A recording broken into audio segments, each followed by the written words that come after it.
नमस्कार साथियों, हिंदी पथ पर आपका स्वागत और अभिनंदन है। साथियों, आज यहाँ पे मैं एक प्रैक्टिस सेट के साथ फिर उपस्थित हूँ।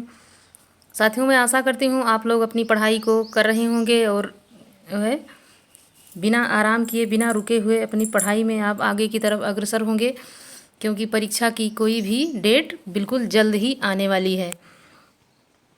तो साथियों, यहाँ बिना देरी किए हुए हम यहाँ पे पहला प्रश्न लेते हैं कि खंड काव्य की परिभाषा है। तो खंड काव्य की परिभाषा यहाँ पे पूछा जा रहा है कि क्या है। तो यहाँ पे हो जाएगा कि किसी आदर्श पुरुष के जीवन की एक विशिष्ट अंश की मार्मिक कथा प्रस्तुति, किसी आदर्श पुरुष के संपूर्ण जीवन की कथा प्रस्तुति, किसी मनुष्य के जीवन की काल्पनिक गद्य रचना, पूर्ण नाटकीय रचना जिसने मानव जीवन के किसी एक पक्ष की अभिव्यक्ति हो। तो यहाँ पे आंसर क्या सही हो जाता है? यहाँ पे आंसर ए सही हो जाता है कि किसी आदर्श पुरुष के जीवन के एक विशिष्ट अंश की मार्मिक कथा प्रस्तुति खंड की परिभाषा है। अगला यहाँ पे प्रश्न लेते हैं कि संविधान में किस धारा के अनुसार संसद का कार्य हिंदी में या अंग्रेजी में किया जाता है। तो यहाँ पे हो जाएगा कि ए है कि बी है कि सी है या फिर डी है। तो यहाँ पे क्या हो जाता है? यहाँ पे ए सही हो जाता है कि संविधान में जो संविधान की धारा है उसके संसद का जो कार्य होता है हिंदी अंग्रेजी में, वो जो है 120 के अंतर्गत यहाँ पे इस धारा में होता है। तो संसद का कार्य हिंदी में या अंग्रेजी में किसी भी धारा निम्नलिखित में से जो धाराएं हैं वो अनुच्छेद उसके कार्य इस प्रकार हैं। वो यहाँ पे हमने आपको बताने का थोड़ा डिटेल में प्रयास किया है कि जो जैसे है कि अनुच्छेद जो धारा है वो 210 में क्या है, 343 में क्या है, 44 में, क्योंकि ये बहुत महत्वपूर्ण है। विधानमंडल में प्रयोग की जाने वाली भाषा 210 में है और संघ राज्य की भाषा हिंदी लिपि देवनागरी होगी तथा भारतीय अंकों का रूप, अंकों का अंतर्राष्ट्रीय रूप ये 343 के अंतर्गत है। जबकि 344 में राजभाषा का गठन, यदि राजभाषा का गठन पूछा जाए 343, तो ये बहुत ही महत्वपूर्ण है क्योंकि कई बार ये एग्जाम में पूछा जा चुका है। अगला प्रश्न है कि पंकज शब्द निम्नलिखित में से किस भेद के अंतर्गत आता है। तो यहाँ पे हो जाएगा कि ए सही है कि बी या फिर सी या फिर डी। तो यहाँ पे क्या सही हो जाता है? यहाँ पे डी सही हो जाता है, योग रूढ़। अगला प्रश्न है कि छात्र ने 2 पुस्तकें खरीदी, इसका संस्कृत अनुवाद है। तो यहाँ पे हो जाएगा कि ए हो जाएगा, बी हो जाएगा, सी हो जाएगा या फिर डी हो जाएगा। तो यहाँ पे जो प्रश्न बनता है आंसर सही होता है कि छात्रा 2 पुस्तकों क्रीतः। तो यहाँ पे आंसर सी सही हो जाता है। अगला प्रश्न है यहाँ पे याच धातो योगे केवलम कारकम उक्तम एकमेव। तो यहाँ पे क्या हो जाएगा? तो यहाँ पे ए हो जाएगा, बी हो जाएगा, सी हो जाएगा या फिर डी हो जाएगा। तो जो यहाँ पे जो धातु होती है, जो 16 प्रकार की द्विकर्मक धातुएं हैं, उसको यहाँ पे बताने का प्रयास प्रश्न के माध्यम से किया गया है। तो याच धातु के योग में कर्मकारक का प्रयोग होता है। अकथितम चा सूत्रम से 16 द्विकर्मक धातुओं के योग से द्वितीय विभक्ति होती है, जिसमें याच धातु का उदाहरण है। तो यहाँ पे याच धातु का पूछा जाता है तो बालिम याचते वसुधाम। तो यहाँ पे आंसर क्या सही हो जाता है? तो याच धातु योगे केवलम कारकम। तो यहाँ पे कारकम मतलब कर्म हो जाएगा, आंसर यहाँ पे सही हो जाता है। अगला प्रश्न, यतस निर्धारण किस किन विभक्तियों का विधायक है। तो यहाँ पे हो जाएगा कि ए है कि बी है कि सी है या फिर डी है। तो यतस निर्धारण के अंतर्गत ये देखा जाता है तो कौन सा सही है? तो यहाँ पे षष्ठी और सप्तमी जो है सही हो जाता है। पटधात परस्मदीय लिट लकार के उत्तम पुरुष एक वचन का रूप है। तो यहाँ पे हो जाएगा कि यहाँ पे ए है कि बी है कि सी है या फिर डी है। तो यहाँ पे जैसे विभिन्न प्रकार के जो लट लकार या फिर जो ये धातु रूप होते हैं आत्मीय पदी और परस्मदीय पदी, तो यहाँ पे जो है प्रश्न जो है बनता है इसका किसका? तो ये जो धातुएं हैं, ये जो इंटरमीडिएट की बुक रहती है वहाँ के लेवल से इसका प्रश्न बनता है। तो वहाँ से ही हमको ये धातु और रूप वहाँ से ही तैयार करना चाहिए पढ़ करके, उस इंटर वाली बुक से ही, ताकि कोई भी वहाँ पे छूटे ना। ज़्यादातर वहीं से प्रश्न बनता है।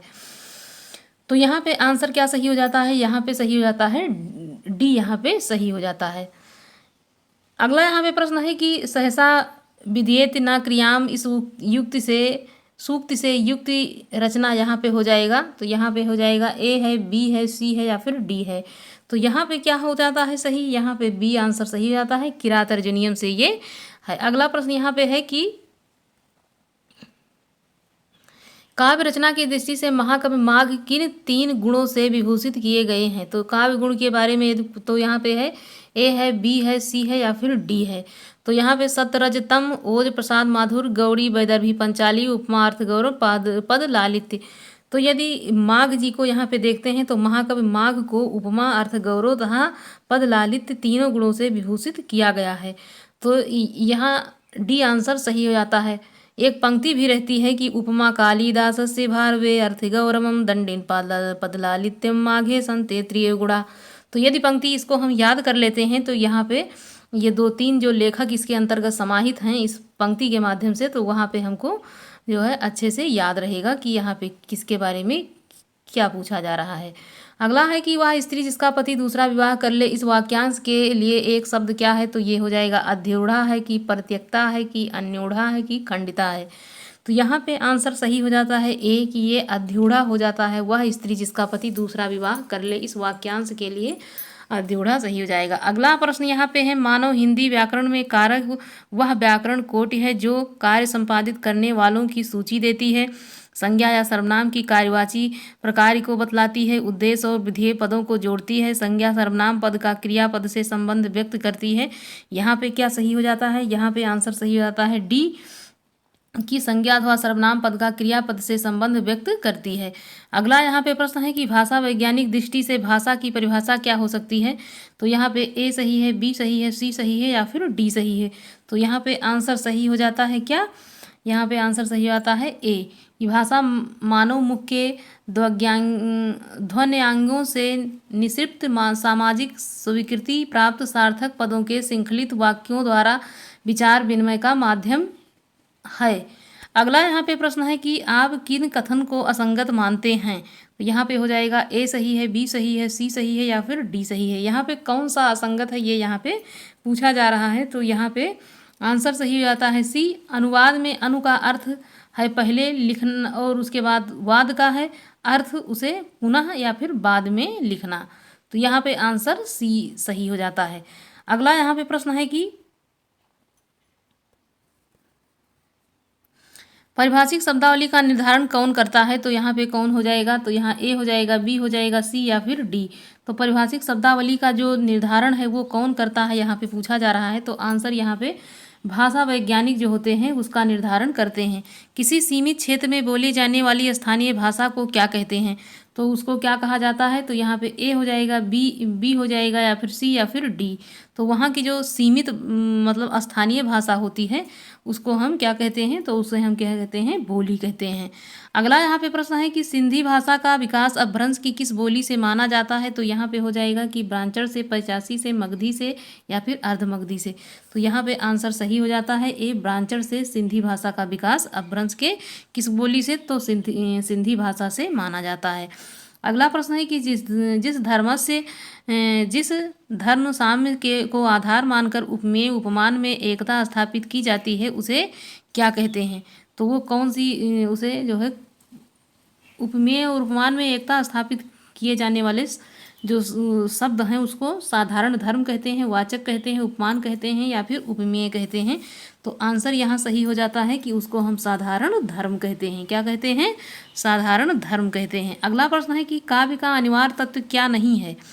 तो यहाँ पे हो जाएगा ए, बी, सी या फिर डी। तो काव्य का अनिवार्य तत्व क्या नहीं है?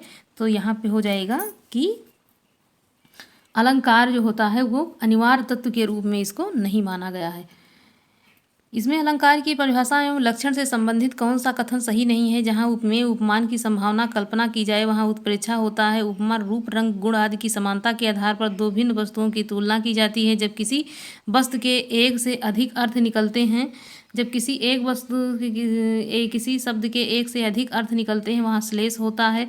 जहाँ उपमान या उपमेय का अभेद रहित आरोप किया जाए वहाँ संदेह अलंकार होता है। तो यहाँ पे जो प्रश्न बन जाता है वो डी यहाँ पे सही हो जाता है कि जहाँ उपमेय उपमान में अभेद रहित आरोप किया जाता है वहाँ संदेह अलंकार। ये यहाँ पे ये गलत, संदेह अलंकार नहीं होता है। जहाँ उपमेय उपमान का अभेद रहित आरोप किया जाए वहाँ रूपक अलंकार होता है। जहाँ उपमेय उपमान की संभावना और कल्पना की जाए वहाँ उत्प्रेक्षा होता है। तो ये सारी उसके क्या है परिभाषा और उसका लक्षण है अलंकार का।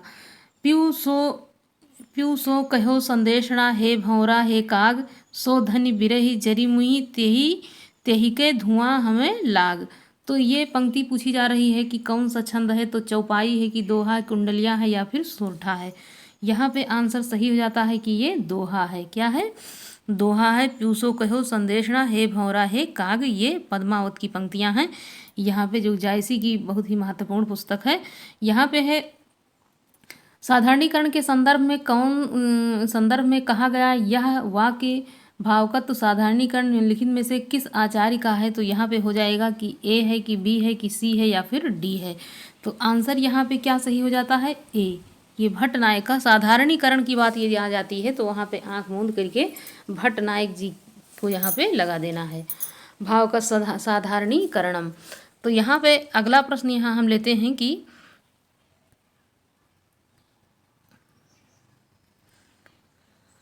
तोता डाली पर बैठा है, इस वाक्य में कौन सा कारक है? तो यहाँ पे क्या हो जाएगा? कौन सा कारक? तो यहाँ पे करण हो जाएगा, संबंध हो जाएगा, अधिकरण हो जाएगा या फिर अपादान हो जाएगा।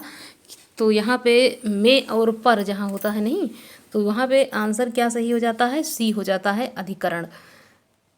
जैसे तोता डाली पर बैठा है या फिर किताब मेज पर रखी है, तो यहाँ में और पर जहाँ होता है वहाँ पे अधिकरण होता है। अक्सर यही परीक्षा में अपादान और ये अधिकरण दोनों यही पूछा जाता है ज़्यादातर, तो इसको एकदम अच्छे से तैयार करना है। अगला प्रश्न यहाँ पे है वाराणसी का बनारस रूप किसका उदाहरण है? तो यहाँ पे हो जाएगा व्यंजन विपर्याय या व्यंजनागम का या फिर व्यंजन लोप का या फिर स्वर व्यंजनागम आगमन का। तो यहाँ पे क्या हो जाएगा? आंसर सही हो जाता है यहाँ पे ए की व्यंजन विपर्याय का ये यहाँ पे उदाहरण माना जाता है।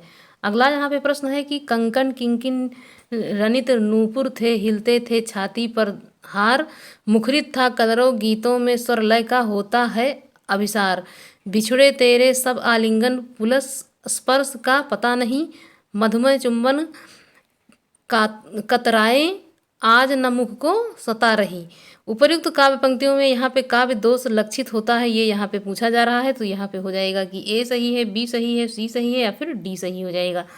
आंसर यहाँ पे सही हो जाता है डी की चिवित संस्कृत दोष यहाँ पे है। बेहद महत्वपूर्ण है थोड़ा ये, यहाँ पे ये प्रश्न थोड़ा कठिन भी है, तो इसको जो है अच्छे से देख करके तैयार कर लेना है। जब वक्रोक्त वक्ता की कंठ ध्वनि पर आश्रित होती है तब उसे क्या कहा जाता है? तो यहाँ पे हो जाएगा ए, बी, सी या फिर डी। तो यहाँ पे क्या हो जाता है? यहाँ पे आंसर सही हो जाता है सी, ये काकू वक्रोक्ति यहाँ पे हो जाता है। काकू वक्रोक्ति का एक उदाहरण हमने कल भी यहाँ पे अपने प्रश्नों में उसको जो है समाहित किया था। तो जब काकू वक्रोक्त वक्ता की कंठ की ध्वनि पर आश्रित होती है तो उसे काकू वक्रोक्ति कहा जाता है। जैसे कल यही उदाहरण था कि मैं सुकुमार नाथ बन जोगी जोगू, तुम्हें उचित तप मोको भोगू। तो ये किसके अंतर्गत आता है? तो ये हो जाता है जो है काकू वक्रोक्ति के तहत। अगला यहाँ पे प्रश्न है कि तरु रिपु रिपु धर देख के बेहरिन ते अकुलाय में कौन सा काव्य दोष है? तो यहाँ पे हो जाएगा कि ए है, बी है, सी है या फिर डी है। तो यहाँ पे क्या सही हो जाता है? तो यहाँ पे आंसर सही हो जाएगा डी, यहाँ पे आंसर सही हो जाता है। क्लिष्टता का यहाँ पे जो है दोष है। अगला है कि मैं तो गिरधर के घर जाऊं, गिरधर म्हारो साँचो प्रीतम देखत रूप लुभाऊं, इस पंक्ति में कौन सा काव्य गुण है? तो यहाँ पे हो जाएगा कि ये ए माधुर्य है, ओज है, प्रसाद है, इनमें से कोई नहीं। तो यहाँ पे कौन सा हो जाएगा? यहाँ पे हो जाता है ए, मैं तो गिरधर के घर जाऊं। तो यहाँ पे जो इस प्रकार की पंक्तियाँ होती हैं जिसमें थोड़ा सा श्रृंगार रस प्रधान, तो वहाँ पे कौन सा गुण हो जाता है? तो वहाँ माधुरी गुण हो जाता है। अगला यहाँ पे प्रश्न है कि व्यंग जीव है कवित्व में शब्द अर्थ गति अंग, सोई उत्तम काव्य है वर्णय व्यंग प्रसंग। तो यहाँ पे क्या हो जाएगा? तो यहाँ पे हो जाएगा ए है कि बी है कि सी है या फिर डी है। क्या सही हो जाता है? तो डी यहाँ पे प्रताप शाही यहाँ पे सही हो जाएगा। अगला प्रश्न है कि ध्वनि सिद्धांत से संबंधित कौन सा कथन सही नहीं है? तो यहाँ पे हो जाएगा कि ए है। कौन सा यहाँ पे सही हो जाएगा? ये यहाँ पे है कि ए सही है कि बी या फिर सी या फिर डी। तो यहाँ पे आंसर सही हो जाता है ए, कि ध्वनि के जो दो प्रमुख भेद माने जाते हैं, एक तो लक्षणा होता है और दूसरा व्यंजना होता है। तो ध्वनि सिद्धांत संबंधित कथन यही सही हो जाता है। ध्वनि सिद्धांत के यदि देखा जाता है कि उसके प्रवर्तक यदि पूछा जाता है तो ध्वनि सिद्धांत के प्रवर्तक आनंदवर्धन को माना जाता है। आनंदवर्धन ने ध्वनि के 3 भेद भी बताए हैं, जिसमें वस्तु ध्वनि है, अलंकार ध्वनि है और रस ध्वनि है। तो यहाँ पे ये काफ़ी महत्वपूर्ण है। अगला यहाँ पे प्रश्न लेते हैं कि तद दोषो शब्दों सगुणा वनलांकृति पुनः क्वापी, यह काव्य लक्षण किस आचार्य द्वारा निरूपित किया गया है। तो यहाँ पे हो जाएगा ए है कि बी है कि सी है या फिर डी हो जाता है। अगला यहाँ ये जो है ये आंसर सही हो जाता है कि ये किसकी है पंक्तियाँ, तो ये हो जाएगी मम्मट की। तद 200 शब्दार्थो सगुणा वनलांकृति पुनः क्वापी, तो ये मम्मट की काफ़ी महत्वपूर्ण पंक्ति है। तो जबकि पंडित राज जगन्नाथ का काव्य लक्षण भी है रमणीयार्थ प्रतिपादका शब्दः काव्यम।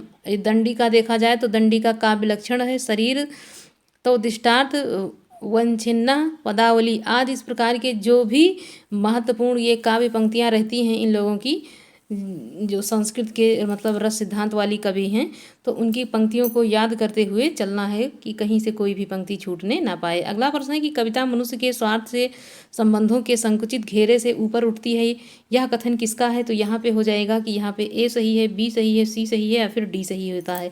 यहाँ पे आंसर सही हो जाता है ए, आचार्य रामचंद्र शुक्ल की ये कथन है। तो आचार्य रामचंद्र शुक्ल ने कविता मनुष्य को स्वार्थ संबंधों के संकुचित घेरे से ऊपर उठाती है कविता के संदर्भ में, यह कथन रामचंद्र शुक्ल जी का है। वहीं डॉक्टर नगेंद्र ने भी एक कथन है इनका भी कि रसात्मक शब्दार्थ ही काव्य है, मतलब रसात्मक जो शब्दार्थ होता है वही काव्य के अंतर्गत आता है। उसकी छंदोमयी विशिष्ट विधा आधुनिक अर्थ में ही कविता हो जाती है, मतलब उसको छंदबद्ध जब कर दिया जाता है तो वही कविता का रूप धारण कर लेती है। अगला प्रश्न है कि हिंदी साहित्य सम्मेलन द्वारा प्रकाशित सम्मेलन पत्रिका के भारतीय अंक के इसमें से अतिथि संपादक थे। तो अतिथि संपादक पूछा जा रहा है ए है, बी है, सी है या फिर डी है। तो अतिथि संपादक कौन थे इसमें से, तो आंसर सही आता है सच्चिदानंद हीरानंद वात्स्ययन अज्ञे। इनका नाम भी काफ़ी लंबा है, तो इनके नाम को भी यदि टीटी में इस प्रकार के प्रश्न बन जाते हैं, इसको अच्छे से देखना है। यहाँ पे है कि जमाने में हम आत्मकथा किसकी है। तो यहाँ पे हो जाएगा कि ये ए है, बी है, सी है या फिर डी है। तो यहाँ पे जो आंसर सही हो जाता है वो सी सही हो जाता है। किसका, तो ये निर्मला जैन का है कि जमाने में हम, आत्मकथा निर्मला जैन की है। लगता नहीं है दिल मेरा किसकी आत्मकथा है। तो यहाँ पे हो जाएगा कि ए सही है, बी सही है, सी सही है या फिर डी सही है। आंसर यहाँ पे सही होता है बी, ये कृष्णा सोबती की जो है आत्मकथा है कि लगता नहीं है दिल मेरा। अगला यहाँ पे है कि यात्रा साहित्य संबंधी निम्नलिखित रचनाओं का उनके लेखकों के साथ सुमेलित कीजिए। नीचे दिए गए कूट का प्रयोग करते हुए सही जो है उत्तर को चुनना है यहाँ पे।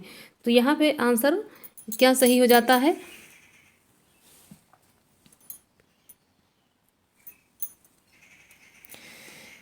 यहाँ पे हो जाएगा कि कितना अकेला आकाश। तो कितना अकेला आकाश यदि पूछा जाता है तो ये हो जाएगा किसका, ये हो जाएगा नरेश मेहता का। जहाँ फव्वारे लहू रोते हैं, जहाँ फव्वारे लहू रोते हैं, तो ये हो जाएगा नासिरा शर्मा का। आंखों देखा पाकिस्तान, आंखों देखा पाकिस्तान कमलेश्वर का हो जाएगा। अंतहीन आकाश, तो ये अंतहीन आकाश जो है विश्वनाथ प्रसाद तिवारी का हो जाएगा। एक लंबी छाह, तो ये रमेश चंद्र शाह का हो जाएगा। तो यहाँ पे कौन सा आंसर यहाँ पे सही हो जाता है, तो यहाँ पे आंसर सही हो जाएगा ए, यहाँ पे सही हो जाता है। अगला यहाँ पे प्रश्न लेते हैं कि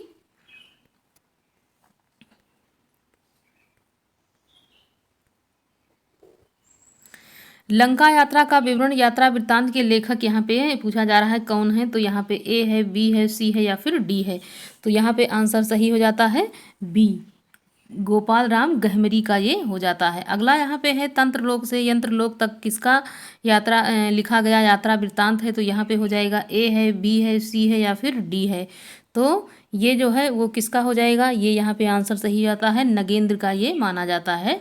अगला यहाँ पे प्रश्न है कि हिंदी रिपोर्टाज लेखन प्रारंभ करने वाले विद्वान कौन है। तो यहाँ पे ए हो जाएगा, बी हो जाएगा, सी या फिर डी।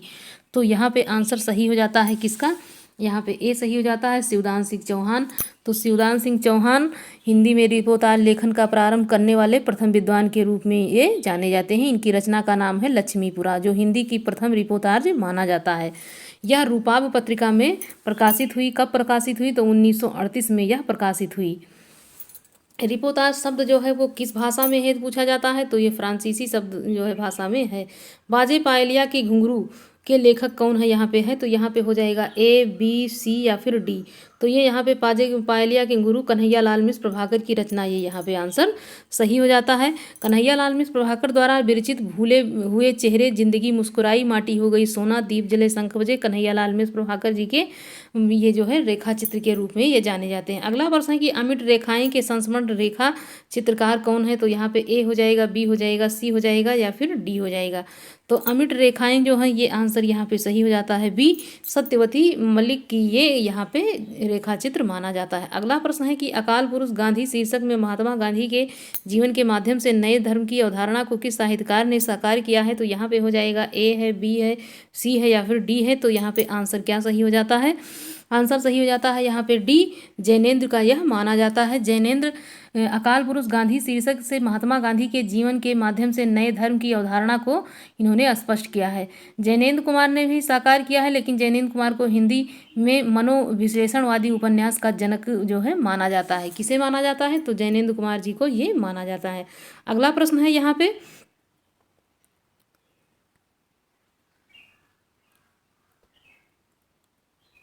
अगला प्रश्न है इसमें से कौन सी रचना आत्मकथा है, तो यहाँ पे हो जाएगा कि ये बचपन है, मेरा बचपन नहीं केवल बचपन, बचपन हो जाएगा, ठेले पर हिमालय या फिर निंदारस या फिर आखिरी चट्टान। तो मेरी आत्मकथा के अंतर्गत किसको रखा गया है, तो यहाँ पे आंसर सही हो जाता है ए, बचपन यहाँ पे हो जाएगा। बचपन रचना की विधा आत्मकथा है, जबकि ठेले पर हिमालय धर्मवीर भारती का निबंध है। निंदारस हरशंकर परसाई का व्यंग्यात्मक निबंध है, जबकि आखिरी चट्टान मोहन राकेश का यात्रा वृत्तांत के रूप में जाना जाता है। अगला प्रश्न है कि छायावाद का विचार करते हुए हिंदी के कई प्रतिष्ठित आलोचक निर्देश देते हैं कि हिंदी में छायावाद बंगला साहित्य के अनुसरण पर आया है। इस संदर्भ में कौन सा विकल्प यहाँ पे सही हो जाता है, ये यहाँ पे प्रश्न पूछा जा रहा है। तो यहाँ पे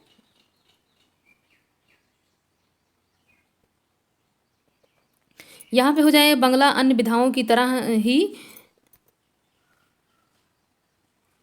बंगला की अन्य विधाओं की तरह ही छायावाद कविता की अनुसरण छायावादी कवियों ने किया है। बंगला का छायावादी साहित्य उत्कृष्ट था कि अनुकरण के बगैर ही हिंदी के कवि नहीं रह सके। हिंदी के साहित्यकार हर किसी उत्कृष्ट साहित्य उत्तम कोटि की रचना को ग्रहण करते ही रहते हैं। बंगला साहित्य में छायावाद का युग का नाम कोई है। तो यहाँ पे क्या आंसर सही हो जाता है, यहाँ पे आंसर सही हो जाएगा, यहाँ पे आंसर डी सही हो जाता है।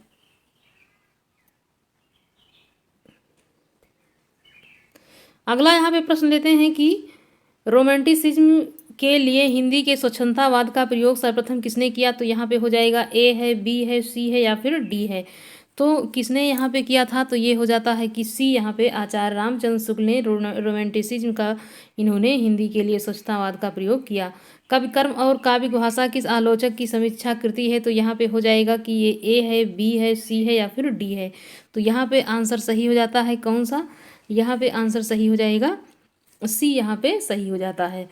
अगला प्रश्न है कि आचार्य रामचंद्र शुक्ल की समीक्षा पद्धति के संबंधित कौन सा कथन गलत है, यहाँ पे गलत पूछा है। तो यहाँ पे आंसर सही हो जाता है कि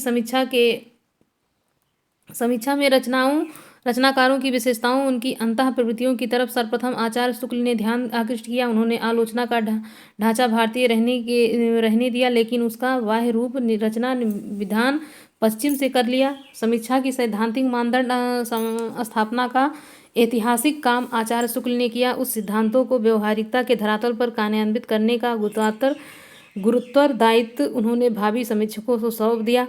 हिंदी समीक्षा को उन्होंने युगानुरूप नवीनता प्रदान की। तो यहाँ पे आंसर क्या सही हो जाता है, यहाँ पे आंसर सही हो जाता है सी, यहाँ पे आंसर सही हो जाएगा। अगला यहाँ पे प्रश्न लेते हैं कि यदि जीवन के अर्थ का विस्तार करती तो आलोचना रचना के अर्थ का, यह कथन इसमें से किसका हो सकता है, तो यहाँ पे हो जाएगा ए है, बी है, सी है या फिर डी है।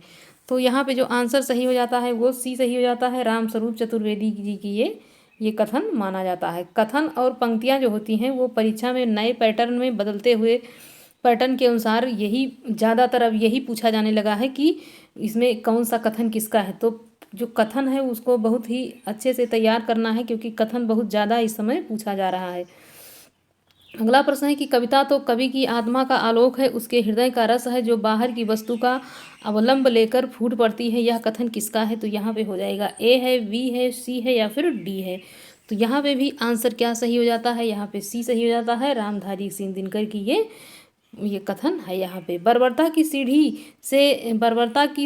से सभ्यता की अंतिम सीढ़ी तक युद्ध मनुष्य जाति का साथ देता आया है, यह कथन किस निबंध से उद्धृत है? तो यहाँ पे हो जाएगा ए है, बी है, सी है या फिर डी है। तो यहाँ पे आंसर सही हो जाता है बी, युद्ध और नारी। अगला यहाँ पे प्रश्न है कि पृथ्वीराज किसके प्रति अनुरक्त था? तो यहाँ पे हो जाएगा कि ए पद्मिनी या फिर कमलिनी या संयोगता या फिर चंद्रिका। तो किससे अनुरक्त है यहाँ पे ये पूछा जा रहा है, तो आंसर सही हो जाता है यहाँ पे सी, संयोगता से। अगला यहाँ पे प्रश्न है कि महाराष्ट्र के भक्तों में किसका नाम सबसे ऊपर आता है? तो यहाँ पे हो जाएगा यहाँ पे ए सही हो जाता है, बी या फिर सी या फिर डी।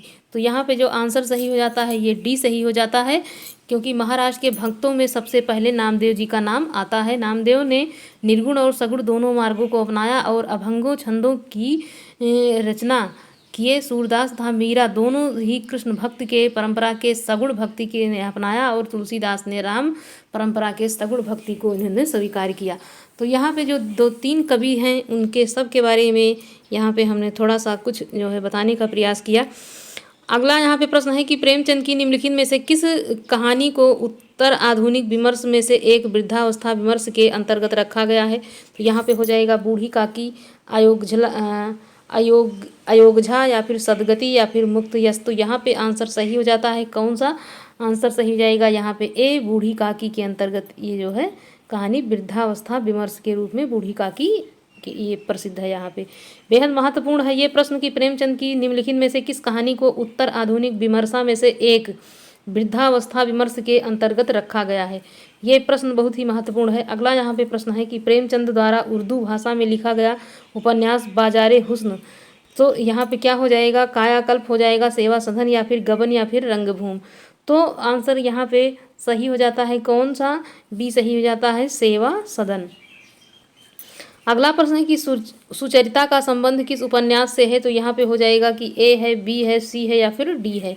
आंसर सही हो जाता है यहाँ पे क्या सही हो जाता है? यहाँ पे बी सही हो जाएगा, बाणभट्ट की आत्मकथा। तो यहाँ पे जो बाणभट्ट की आत्मकथा है ये काफ़ी महत्वपूर्ण है।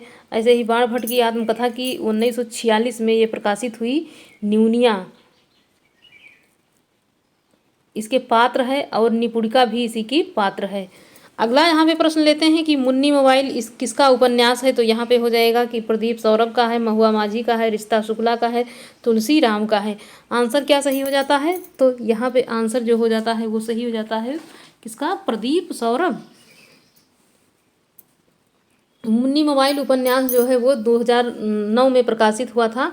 ये उपन्यास के लेखक जो हैं वो प्रदीप सौरभ जी को यहाँ पे माना जाता है। अगला यहाँ पे प्रश्न है शिवपालगंज किस उपन्यास से संबंधित है? तो यहाँ पे हो जाएगा ए है, बी है, सी है या फिर डी है।